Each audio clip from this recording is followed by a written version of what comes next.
รองนายกรัฐมนตรีและรัฐมนตรีว่าการกระทรวงดิจิทัลเพื่อเศรษฐกิจและสังคมลงพื้นที่จังหวัดศรีสะเกษร่วมไว้อาลัยผู้สูญเสียพร้อมมอบเงินช่วยเหลือญาติผู้เสียชีวิตและย้ำรัฐบาลเร่งฟื้นฟูเยียวยาทุกมิติมุ่งคืนสถานการณ์สู่ภาวะปกติโดยเร็วที่สุดนายประเสริฐจันทรรวงทองรองนายกรัฐมนตรีและรัฐมนตรีว่าการกระทรวงดิจิทัลเพื่อเศรษฐกิจและสังคมหรือ DE ลงพื้นที่จังหวัดศรีสะเกษเพื่อติดตามสถานการณ์และให้ความช่วยเหลือประชาชนที่ได้รับผลกระทบจากเหตุการณ์ความไม่สงบตามแนวชายแดนไทยกัมพูชา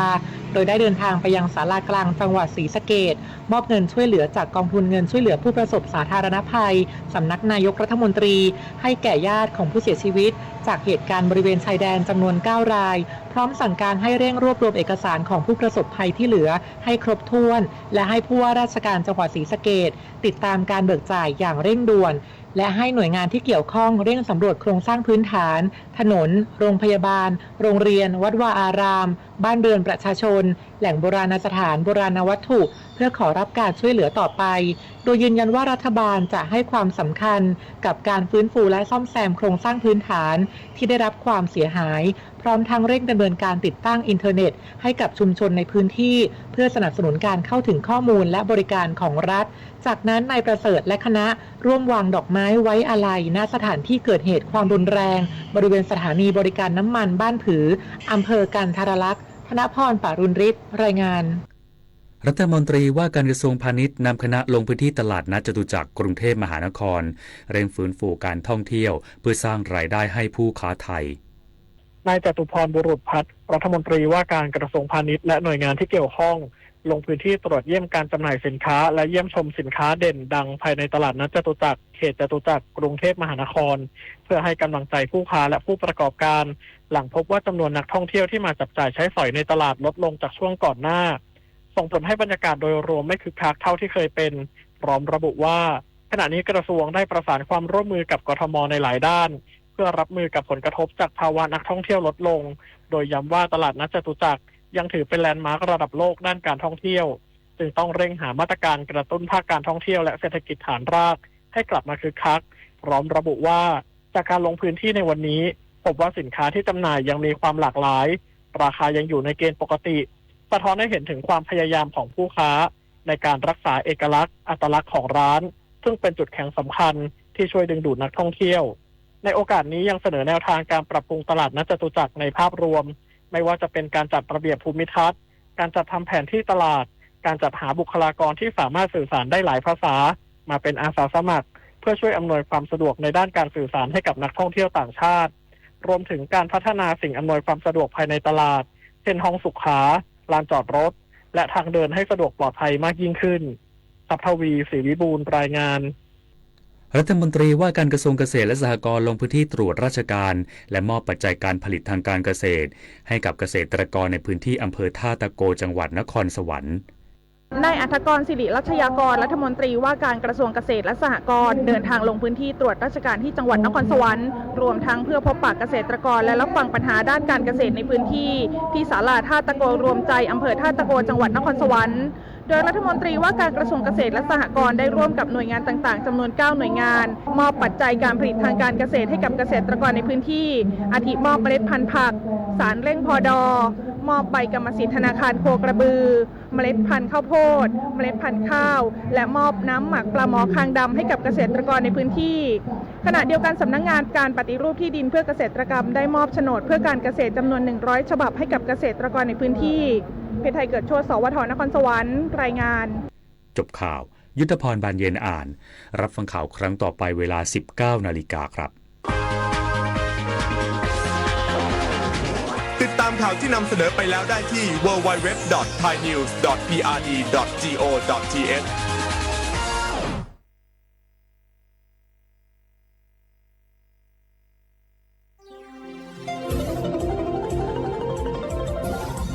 วิทยุแห่งประเทศไทยให้ความรู้คู่ความสุข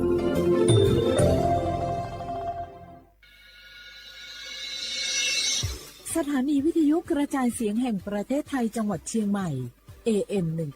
1476 กิโลเฮิรตซ์สถานีวิทยุภาคภาษาชาติพันธุ์แห่งเดียวในประเทศไทย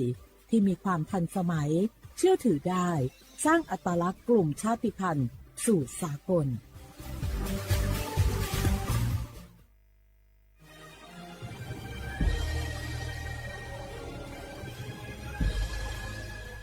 เกิดเป็นคนไทย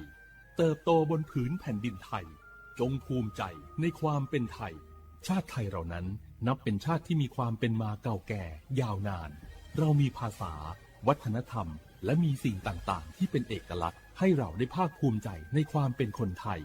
เราควรเห็นคุณค่าและมีความรักชาติหวงแหนแผ่นดินอันเป็นมรดกของบรรพชน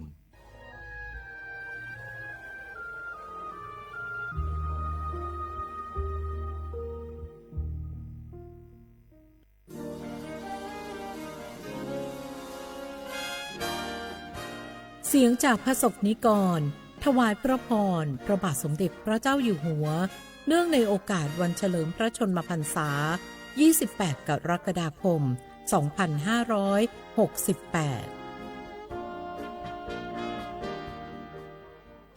ข้าพเจ้ารู้สึกประทับใจที่พระองค์มีโครงการส่งเสริมให้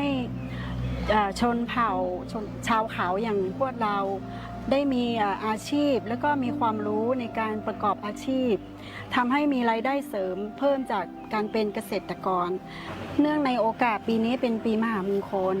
ข้าพเจ้าขอพระองค์ทรงพระเจริญอายุยั่งยืนนานและอยู่กับประชาชนนานๆตลอดไปขอพระองค์ทรงพระเจริญยั่งยืนนานค่ะ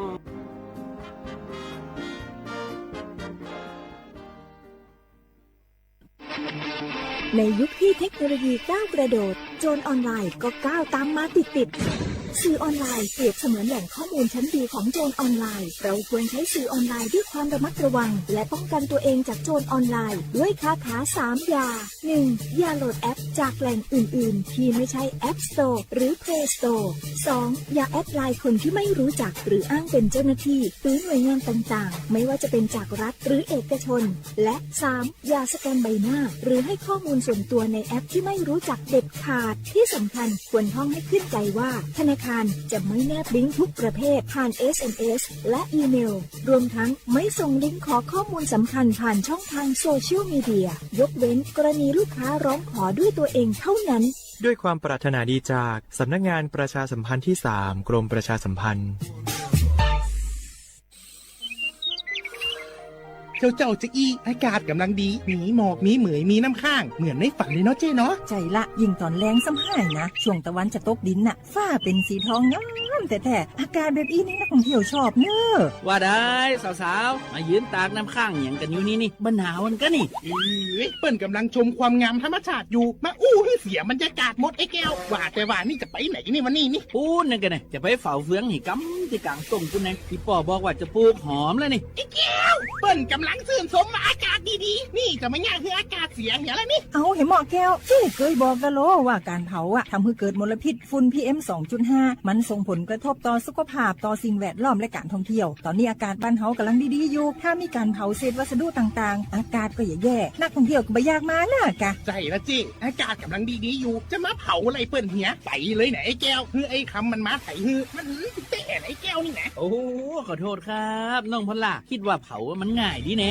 ร่วมสร้างอากาศที่สดใสไม่สร้างมลพิษให้สิ่งแวดล้อมปรารถนาดีจากสำนักงานประชาสัมพันธ์ที่ 3 กรมประชาสัมพันธ์ค่ะ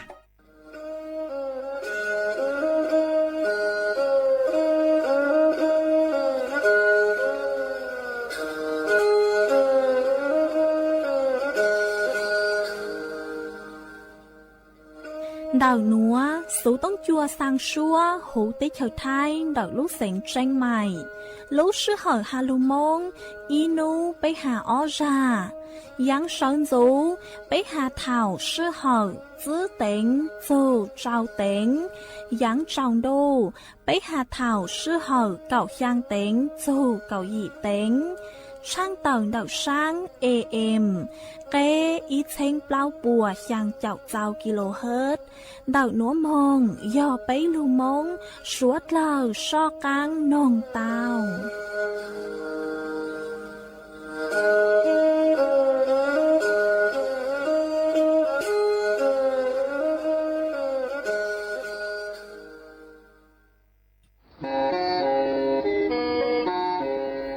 เล่งตือสังเร่งโฆษณาจวนเดาสุต้องจัวสังชัวหูเต้เชอไทยเดาลู่เสียงเจ้งใหม่คือยอกขอเชอมัวเก๋เป้าจูเก๋ฉีฟางนอนรอเตาชงเหงสัญญาณมงเตาเกล้ท่องเปล่าหูลู่เสียงเจ้งใหม่ยอเล่งตือสังเร่งนัวหลอนงตัวเตาจวนเดาสุต้องจัวสังชัวหูเต้เชอไทยเดาลู่เสียงเจ้งใหม่จวนเดาตุงเบอร์สุต้องศูนย์จื้อเปอ้อช่างเจ้าศูนย์เจ้าหยี่หล่อชื่อศูนย์จั่วอ้อเปล่าเจ้าหยี่จื้อช่างจั่ว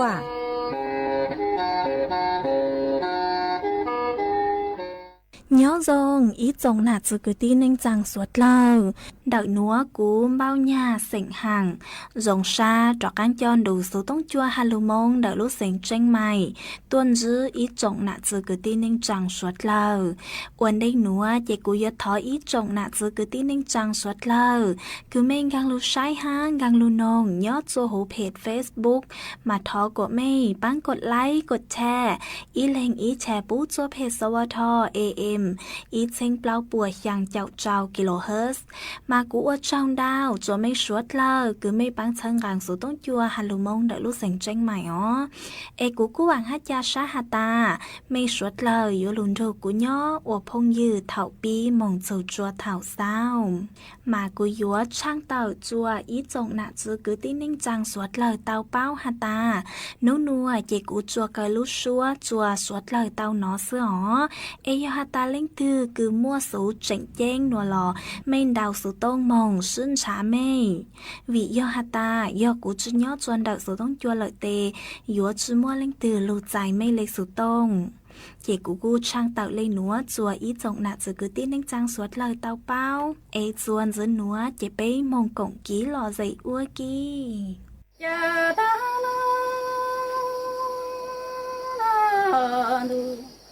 ta nhớ vào lòng tôi ở đủ ta nhớ vào lòng tôi ở cha nhà chỗ lỡ dài đâu chè chỉ cho nhớ dài qua thâu cho chỉ nhớ đôi thiên là lòng tôi ở cha tôi kiếp lùng ngầu thơ đúng lỡ nó chỉ tao lo lo lòng tu e nhà chữ gì lo ti quá lờ lòng mà nhớ đã sai lờ ngô sáng tia lu nhà cá lờ tu nó e lo lòng tu ni gì thông e nhớ chỉ lờ mùa y tu lo lòng tu lu tia e sai ngô sen chế nhớ do lờ thờ tu lu a lo lòng tu hai tự qua đó xe na lo lòng tu cha sai ngô sen chế lờ lòng nhòa xe mê mê nhòa mua lo lòng tu lờ tê nhòa lu đàn xe nhớ lờ tu cháu tớ plan du cả mơ cha ni mua loan tu lờ tê lu đàn gia y nhớ chẳng lờ cha mơ cha loan tu lờ du mua chạy sang ngô sen nè nhớ cho loan tu em tàn tua nè lia la mi chua nhớ lu nhua sung nụ sang cả na loa lòng tu ở nụ ta nhua loa lòng tu ở cha có lu nhà lờ dầu đa cha chỉ lu ai chỉ cho đa đa mong sang ngô sang lo li cô nó e cha mùa nung đa tu từ lu nè chỉ lờ ta chú li nó nhua qua lờ chú chế nhua chỉ mùa lòng từ lo lòng qua tu lờ thà na lo lòng tu đủ ta nhua lo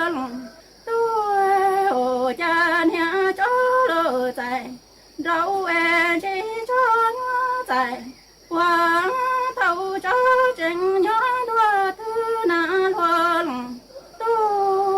给东高那中国那大起头那落龙都爱年主意老的我了了毛家亲我大大三个生的路两个人都那爱落龙都你母一通爱我寂寞龙都爱落龙都呀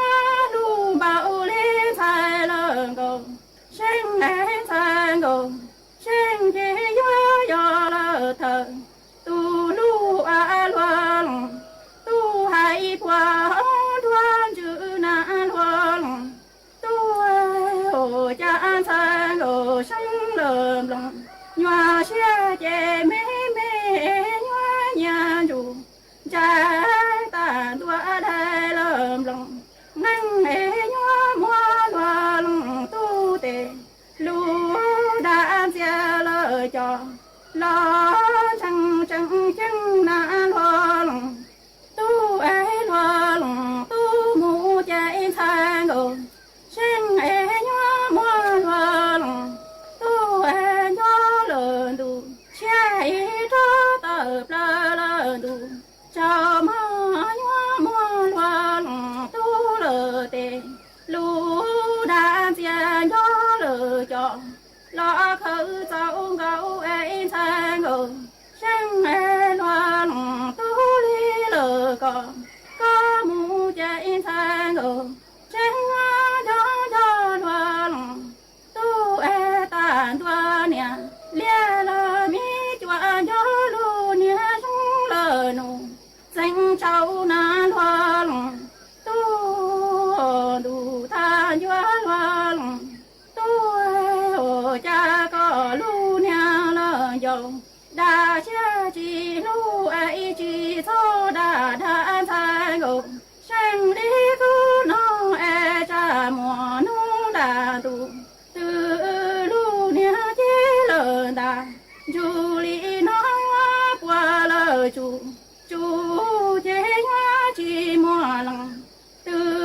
老冷我独手难落冷都家给更高他中落那爱落冷都年主意老的我了了妈呀大大才够真的路娘哈了都那爱落冷都母的痛的宝宝妈娘说给我寂寞冷的爱落冷都呀路包里路才能够生爱才够生给我要了头都爱落冷都路爱我还了多花多些才够生给我莫落冷都了的路要了都找到个有影到了都切落冷都母在才够生莫落冷都爱要不打扰连娘连了米卷着路年生了奴增些难落冷都家个路娘了有大下几路爱几错大他梦才够生了里个能爱家莫弄大度的路娘的了大就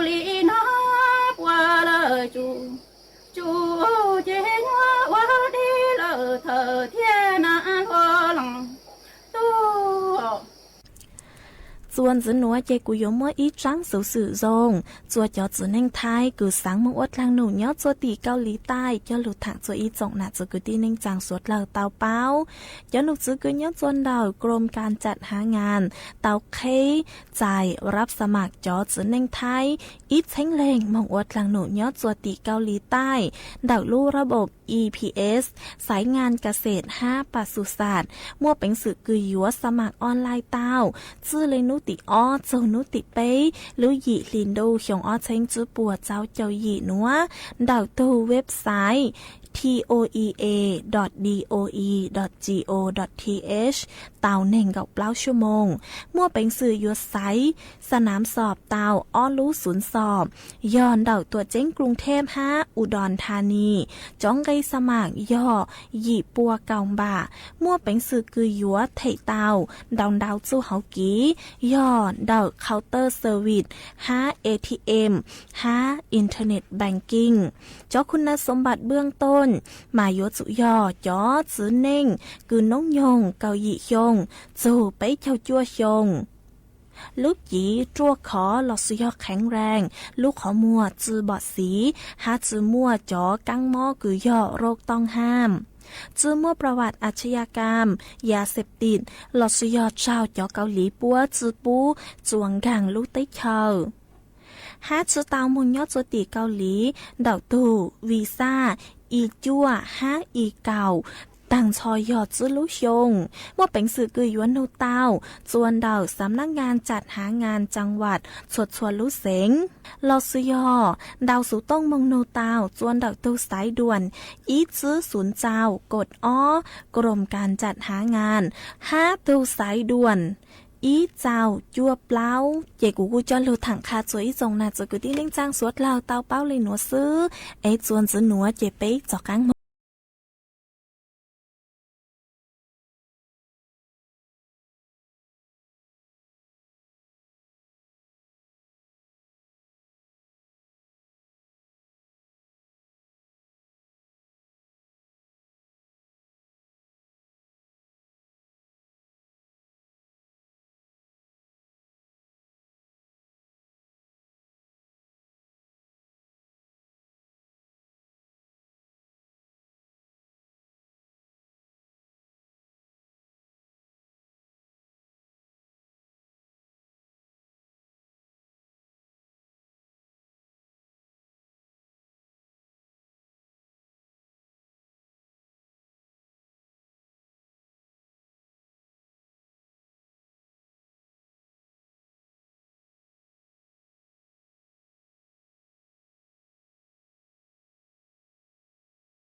nói tí tu tiền mi mong thay gạo sư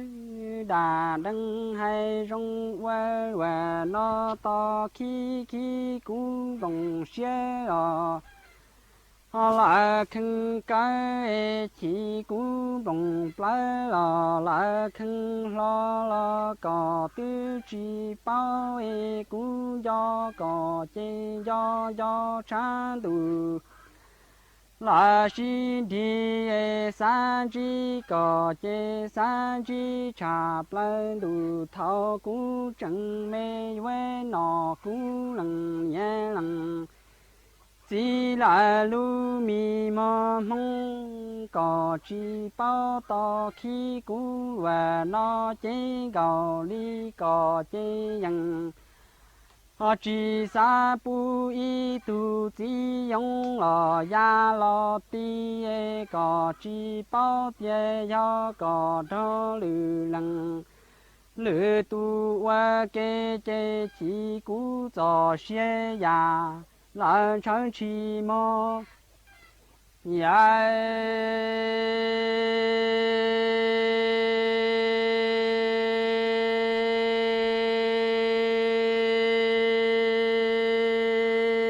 tiền năng nói chỉ tu tiền mi gạo mong qua đầu nhớ đã nâng hay rong qua loạt bỏ đi nó có bữa bao to chỉ cũng đồng xe cây gạo cũng đồng plei có tie qua gạo là đi dân nhỏ chỉ mi đã tie từ cho chế gạo chỉ tao cho tao lư lần tuổi chỉ bà tê chỉ tao cho lư lần lư tu gia chỉ cũng đồng xe chỉ bỏ cỏ đó lúa qua kê chê mò cũng đồng xe đăng đơ bà lư đó hậu sợ chỉ tu thiệt ta ra ta cho hay lo dân vì xa có tao chỉ lần ra chỉ gò mong li đã có trâu cú y lưng trái bằng gầu đau đà đăng hay rong lùa là li nó nhai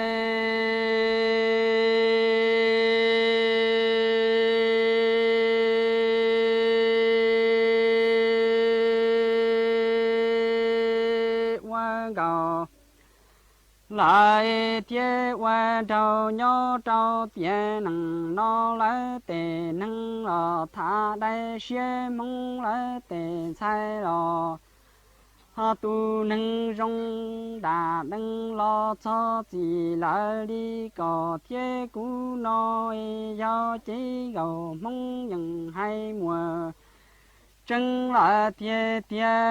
chỉ gầu nó còn đó lúa thả nó có tê chi tao cho tao lư lần lư tu tuổi chỉ gầu mong quê dân cho chỉ gầu ca dân lo tao tu y lần quê chế chỉ gầu họ sư trao cú y lần quê sĩ bùa trao đi có thiết cú cho cái bao xóa phân gạo đau đà đừng nghe hay rong qua lùa lại đi nói do có chi tao cho có tê lò trao lấy tuổi chi tao cho có ba lò họ trâu luôn thôi chỉ gạo sư bùi dân dò chỉ đi dân lưu chỉ xìa ra chỉ gạo đi đã có họ nó lo qua cũng để trâu cũng trả lời cũng cá ở trâu cũng toi với lo lưu phơi dù chỉ rằng ra chỉ gạo mong tu mi trả so dễ lo sa phu mò tiền năng nó có tu tiền chỉ cho bông cú qua mua lo chỉ cho lo mò ai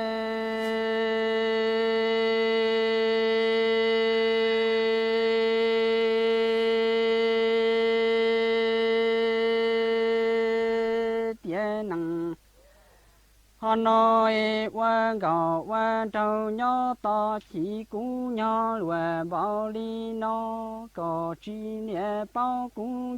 cho có tròn trụ họ mu cho chế cho có chế tại trong ta tề lia si plei chế san đủ to cá nó san đủ là xin thì san đủ to để qua cũng nhỏ chế luôn đủ nữ tư trao cũng do có chế chế chỉ to trong hậu bề yuan dân thiên yuan phao đã đăng nhỏ đi và nó chỉ qua lo cho thầu thứ mà chưa có mọi ta từ cũ mà tao chỉ chế cũ chỉ qua lo tiền chỉ qua mua thiệt sĩ更sau来để mong đã đăng trong qua và bảo lý nói chỉ tu tiệt có chỉ bao cũng do có thiết chỉ do đó cả chủ mu cho chế do có chế chế san đủ lại tế chờ nó với có nhỏ chế bỏ có lưu chế mua bà tay đuôi phu lúa để xin si kia sai để nhẹ xin thắng chỉ tu do có tại trong plan chế chỉ tỏ trong hậu bề với vào lò thiết với dân do có bảo và lại li nó cá đủ khứ chế có ý năng do tu cũng do trả plan về tế có do tu cũng do hắn trong xe nhỏ và bảo đi nó đỏ ta tuổi chỉ tao thọ có thả tuổi tê biết tê nhẹ sĩ dân chế trong xe nhỏ và nó sau si tỏ tay là luôn chỉ tao đã đăng nhỏ trong tù họ sĩ trong là cái đế mùa trăng bảo có hai chế cho chế ư tu tiền chỉ quê mùa lò đại sĩ đau mò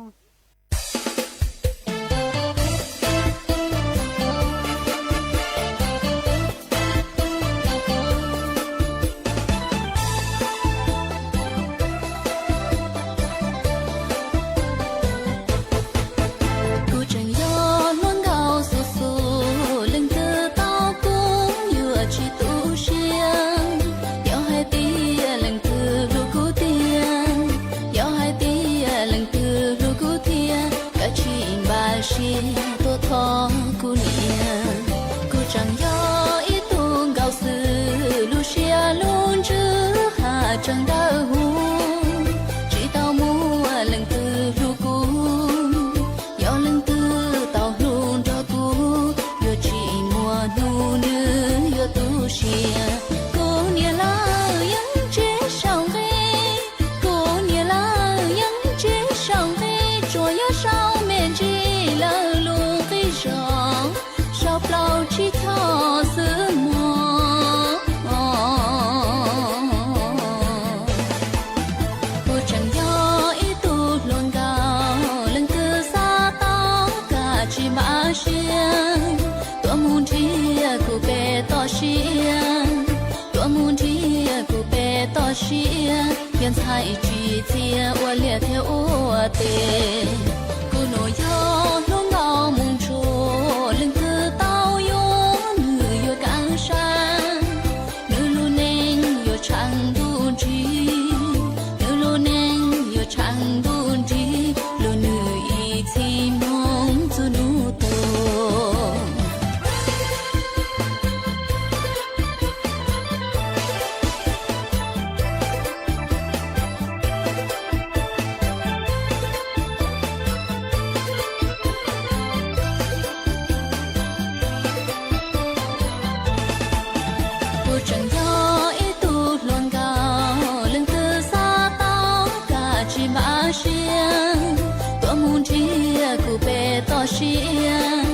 tua muốn chia cô bé to xia hiện tại chỉ chia qua liệt theo ô tê cô nia la những chế sao về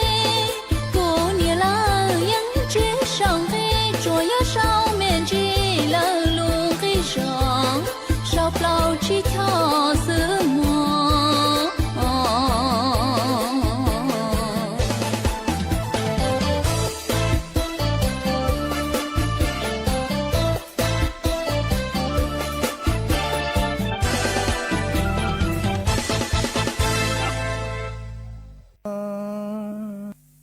tông nông lấy ra nhiều nhóc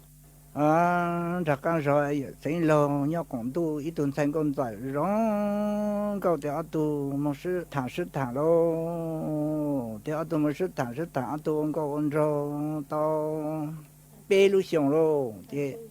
mà ít tu lần rồi ya chú lo thì mà tại mà ít tu lần rồi tuần giá ở tu tuần thả một sự thành con giải lo thì một sự thành con giải ở tu thả các tổ thì cú lại cú tổ thì có lại lo thì thả mà inu thì phe tay nụ tông nụ lấy ra một sinh thành con tới ta nụ tông nụ lấy ra xóa ít bây giờ sự tao lo thì nụ lấy tông lấy ra ta cha lấy cha ít chỉ sự tao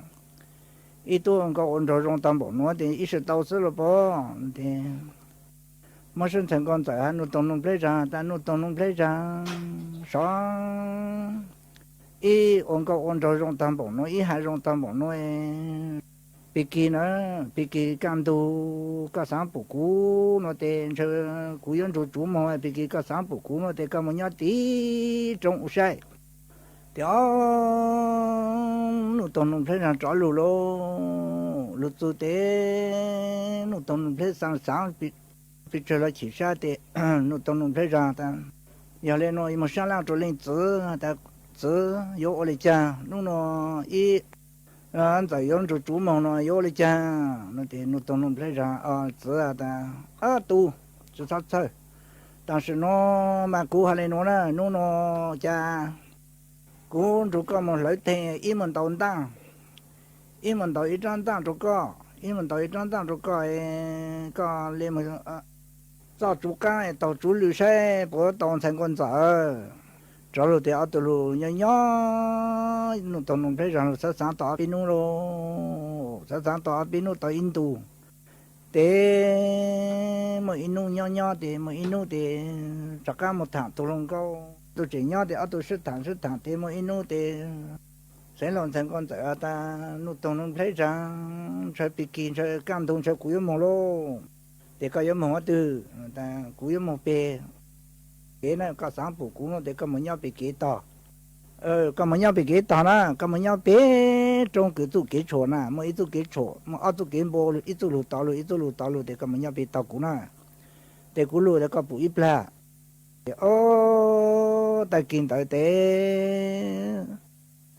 nó tông nó lấy ra nhau thì nó tông lấy ra sáng thì nó tông lấy ra một nhau bé đâu nó tông lấy ra một nhau bé thì nó tông lấy ra sao một nhau bé to chụp bù lô tao inu tao một tao inu chụp bù lô tiền tao ít trang tăng cho nó tông nó lấy ra khổ ở đây trang nén thì mới trang nén thì rồi nó tông nó lấy ra thì nó tông lấy ra nhau bé một tổ chú nó thế nó tông nó lấy ra một nhau bé thì nó tông lấy ra một to cái nó cái con đồ chụp bù lô thì nó tông nó lấy ra một bự thì nó tông nó lấy ra cho rú lô nó tông nó lấy ra một cho rú bé kế lô thì chú lô nó tông nó lấy ra chụp bù lô thì nó tông nó lấy ra lô nó sẽ làm thành con仔nhá sẽ làm thành con仔sao là bù lô thì chú yếu mất tủ đấy ra nó chú lạc con lông thì chú yếu tủ thì nó tông nó lấy đại ta nhặt luôn nhà kế mới vô cũ mới yếu một tủ yếu một chú là tu sai yếu một tao nhặt luôn nhà kế nhà mông nhà ho nó thì chú mông là lù lông ít tu yếu tủ nó đại ta sắp tủ những chỗ khó ta nhặt luôn nhà kế nhà mông nhà sắp chú nhà chú sa nó thì lời lô mà ít là thì sáng mà ít là thì chú lạc con lông ta số của thầy khâu lạc con lông cho các lù lù là bình ta tàu áp ít thành chỗ ta bình ta là nó đồng nông thấy rằng chuyện nó mà thì là ít lúc trong từ sát cho tôi từ lạc con lông cho lù lù là bị cả cho các lù là bị cả ít ra là đồng nông thấy rằng xảy lô thì giá cả tôi ít tôi chia chút lô lù thành cầu cho sao nó tông nó thấy rằng lúc to hậu sau lúc không trồng lô thế tại lợi lô tại mà tàu bê xiong lô cho tự ăn để tự lô tự tàu bê lô tự lô cho sau lô để cho tự lô ăn để bông ít lô tôi tiền nó tông nó thấy rằng ở xa thì nó tông nó thấy rằng là xây phải trượt lên lô để sai để có mang một chăn tàng mang chăn nút tông nút thấy rằng lúc chế tàng để nút tông nút thấy rằng ta sở trình lưu một trang tàng lụt lại cho mang để tu tàng cho để lấy sở trình sẽ để lấy chủ phát tàng để lấy tàu chủ lô để lấy chủ cá lô để chủ cá mà để chó mà để tôi ý chọn chủ ha thì tôi chọn mà luôn mà một chú để bù ý chú số tờ chú cháu để tôi cô lúc chế tôi bắt ta đâu cả tờ để chín chỗ nó mà chó mà inu mà tao ác ilu li để một bù ý chú số tờ để mà cho chó để mà cho tờ chọn cháu cả tờ lấy chi chỗ nó tan cho để mà để mà cho chú luôn mà phụ chú cho tờ sao có khí nên chú lưu con chó chỉ cần chỗ nó mà phụ chú cho tờ chỉ có plơ lên mà cháu cả tờ chỉ chỗ nó để mà phụ chú cả rồi chỉ khám chú luôn để mà tôi đi để bảo luôn mà tôi đi để chụp nên chú luôn thì chân trả chụp nên chú để sao ta ta sử dụng tiêu nó chụp để tôi lên số để cha cũng mà cháu tờ chỉ chỗ nó thằng cho em mà lên lông chú sẽ nó thì thằng cháu tờ chỉ chỗ nó thằng thì lên lông chú để thằng vậy là lông chú để bộ lang thà tên cổ tí tại chế lê bùn đứng giang chú tại chú con cho mỗi sinh thành còn tại cho các chuẩn ta từ lại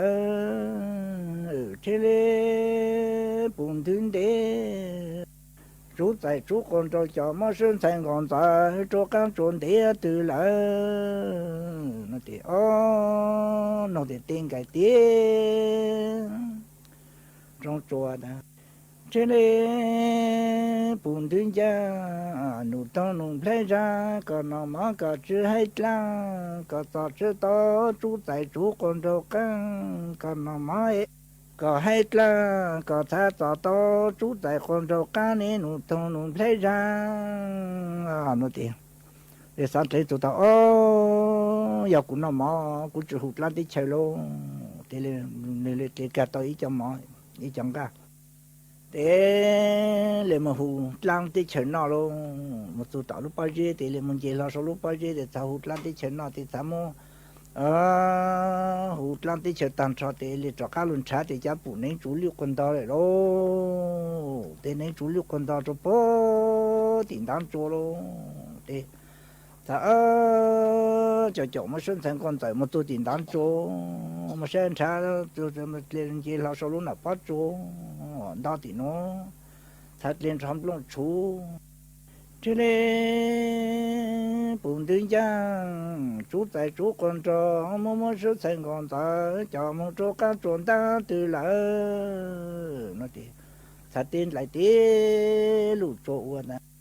thế nên bùn thương cha nụ tông nụ plei ra chú tại chú con trò mò sinh thành con ta cho chú các chuẩn ta nó là nó thì mong lô lên một tổ lúc chùa tí để một tổ tí lên trong lòng chú nông chẳng tê lúc chùa tao cang tô cho lu tổ lúc chùa sang tí nó lên cho ít lên lòng chú thế lên bùn thương cha chú tại chú con cho mà sinh thành con ta cho các chuẩn ta từ lại nó thì chắc căn tê tí lúc chỗ u tô thế là thế nên bùn thương cha chú tại chú con cho cú mà sinh thành con ta cho các chuẩn ta nó là nó tiền đang chạy nó lo để chụp bù lo để sáng chế mình tập lại cho số luôn giỏi cho bù ít tàu ban tới lấy nhau số giỏi cho thì sáng chế là trả chụp bù lại cái cha chế một sai sáng chế một sai số em một chế tàu ban một chỗ bó sai thì cho các một chế luôn đã chế tập lại cho số luôn giỏi cho thì sau căn chỗ chẳng mà sinh thành con tàu lộc là căn chỗ thì thà tu ít tàu nhiều con châu bằng cái mà luôn có mất sinh thành con tại lũ lâu thì mất sinh thành con tại ta đồ này là làm thật lắng cho luôn chung chung nụ tông nụ thấy ra luôn là luôn chứ là nị cho cô lù cha ta thì chỉ sai tôi ha thì nụ tông nụ thấy ra sa cả tôi ít tao nhận cho lại cả một tôn đang tao nhận cho tung cho bông kí mà bông thang trong tại sao mất sinh thành con tại sao không có tao nhận cho luôn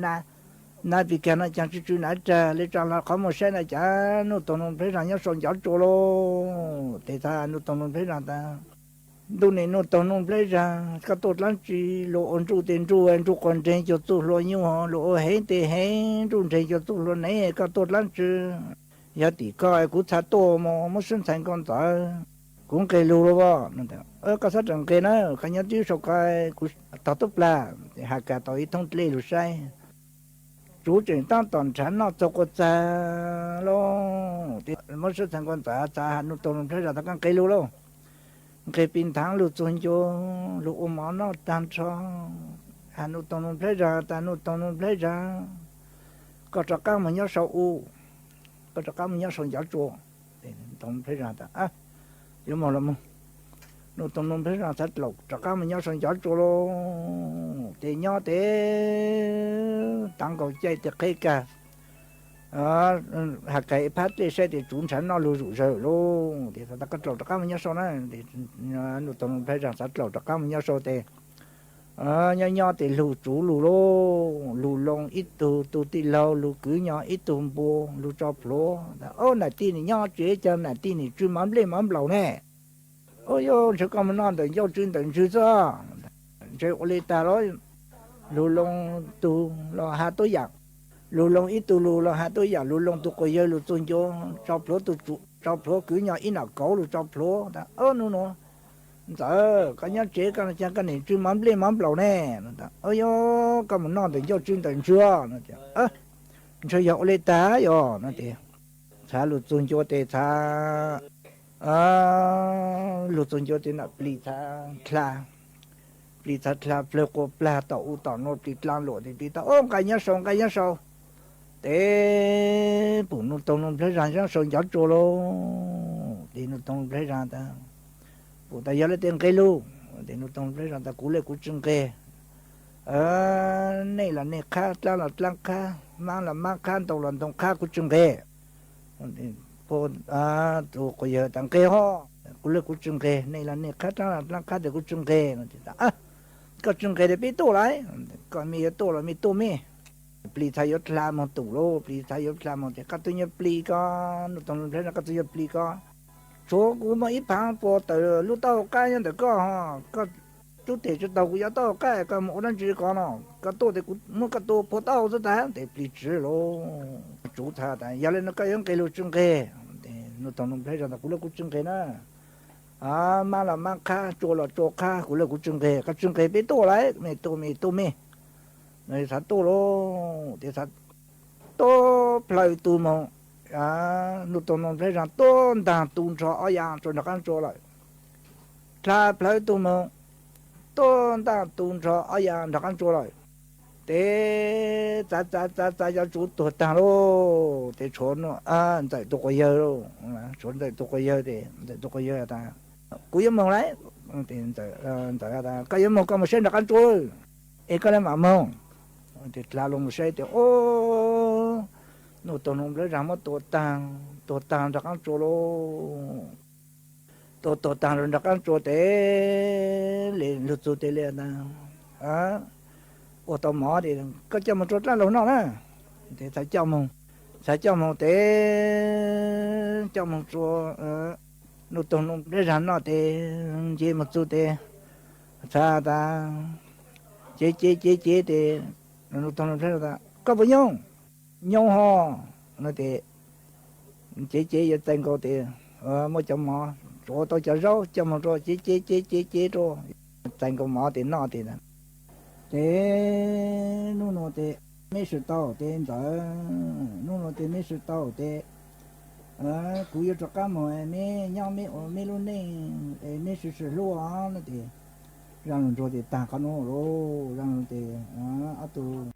ý trọng nạ giữ cứ tin nên trang suốt lờ lúc sư hở cú tăng lờ dễ cú yốn giải ý trọng nạ giữ cứ tin nên trang suốt lờ lên nùa sư bế mạng chó cắn lù xuân rứt lùa chuan đợi đủ số tông chua hà lù mông đợi lúc sành tranh mài tàu chuột chuột nô ý nô bế hạ ó ra giáng sơn dấu do thảo giữ tính dù trao tính giáng trong đô do thảo cậu giang tính dù cậu dị tính nô nùa dễ cú yốn giải mây mong lên nùa lợi sư ý thọ chỗ của mây chuột chua lên chuột đồ chuồn giữ chỗ ký nó cắn nhỏ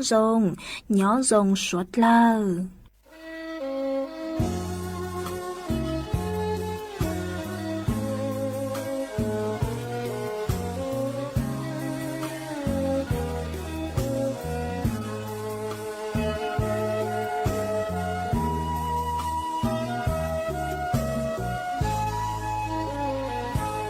chỉ xa tia